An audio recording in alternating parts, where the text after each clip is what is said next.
दोस्तों, इस समय भारत की तरफ से इजराइल को एक बड़ा झटका दिया गया है, जिसमें इजराइल ने जब भारत से हथियार मांगे और मदद मांगी तो भारत को मजबूरी में मना करना पड़ा और हमने इजराइल को हथियार सप्लाई नहीं करे। दरअसल आप सभी को बता दूं कि भारत के सुप्रीम कोर्ट के अंदर भी और भारत के अंदर जो लेफ्टिस्ट लोग हैं उनकी तरफ से मांग उठ रही है कि भले ही इजराइल ने कारगिल जैसी लड़ाई में भारत का साथ निभाया था और भारत को हथियार सप्लाई करे थे, जब दुनिया में कोई भी भारत का साथ नहीं दे रहा था तो इजराइल हमारे साथ था, परंतु फिर भी गजा की लड़ाई में भारत को इजराइल को हथियार नहीं देने चाहिए। अब इसको लेकर सुप्रीम कोर्ट में भी याचिका दायर हुई है, परंतु भारत के ऊपर काफी ज्यादा प्रेशर दिया जा रहा है कि भारत इजराइल को किसी भी प्रकार के हथियार ना दे। अब इसके ऊपर एक आर्टिकल छापा गया जिसमें भारत के रक्षा सूत्रों ने खुद बताया कि इजराइल ने गजा की लड़ाई की शुरुआत में भारत से हथियारों की मांग करी थी, जिसमें सबसे पहले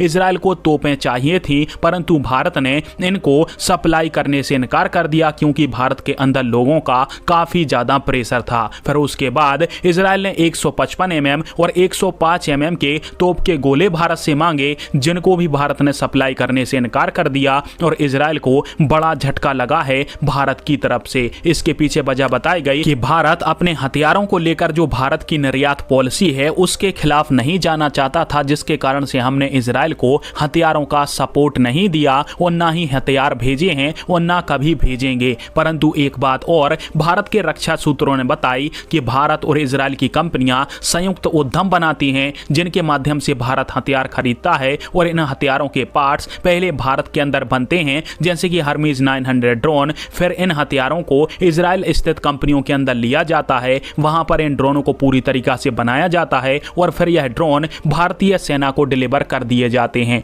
और इस प्रकार से इजराइल के अंदर भारत के द्वारा बनाए गए हथियारों के पार्ट्स वगैरह जाते हैं, परंतु उनसे जो हथियार बनते हैं वो भारतीय सेनाओं को वापस मिल जाते हैं और इजराइल ऐसा हमेशा ही करता है। पर आप सभी को क्या लगता है, और जिस इजराइल ने जब किसी ने हमारा साथ नहीं दिया था तब हमारा साथ दिया, तो क्या हमें उस इजराइल का अब इस जंग में साथ देना चाहिए या फिर भारत के लेफ्टिस्ट लोगों की तरह इजराइल को चुपचाप अकेले छोड़ देना चाहिए? कमेंट बॉक्स में फिर आप दीजिएगा। वीडियो देखने के लिए धन्यवाद। जय हिंद, वंदे मातरम।